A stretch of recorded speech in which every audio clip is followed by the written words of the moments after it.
L'industrie fait face toujours à cette question de compétitivité, surtout avec l'émergence des produits industriels venant des pays où le coût de production est beaucoup plus bas de ce qu'on a au Canada. Il est nécessaire pour l'industrie d'avoir des outils pour pouvoir mieux contrôler la qualité des produits, d'être capable de développer de nouveaux produits, d'avoir des experts qui peuvent préparer ces produits.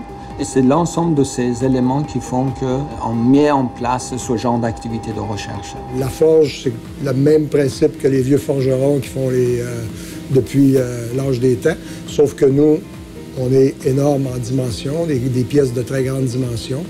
Pour les industries lourdes et aussi la partie qui est un peu spécialité aux Forges de Sorel, les aciers à moule pour l'injection de plastique, qui est un domaine un peu plus particulier. Ce sont des domaines qui sont quand même assez matures, puis la différenciation avec ta compétition vient de la qualité et de la performance de tes aciers sur le terrain.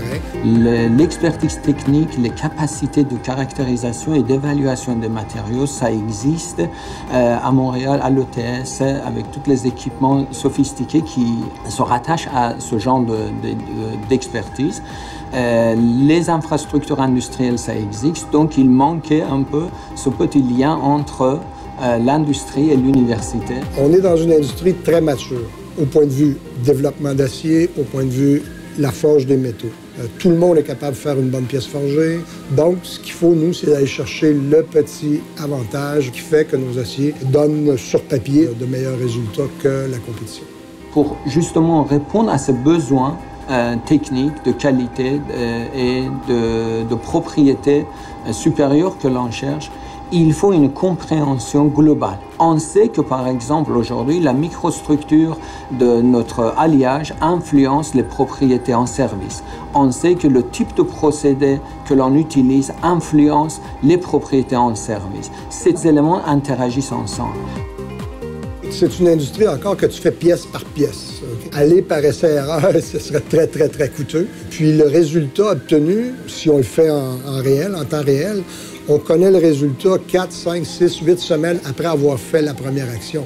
De faire les choses sur une plus petite échelle, de pouvoir l'appliquer et ensuite revérifier quand même à plus long terme. Mais c'est moins essai-erreur, moins dispendieux et plus une grande assurance de succès. Si on est capable, dans nos travaux, de réduire par 25% le temps de mise en température de nos aciers, qui sont dans de très grandes fours, définitivement, on a un effet, on contribue à cette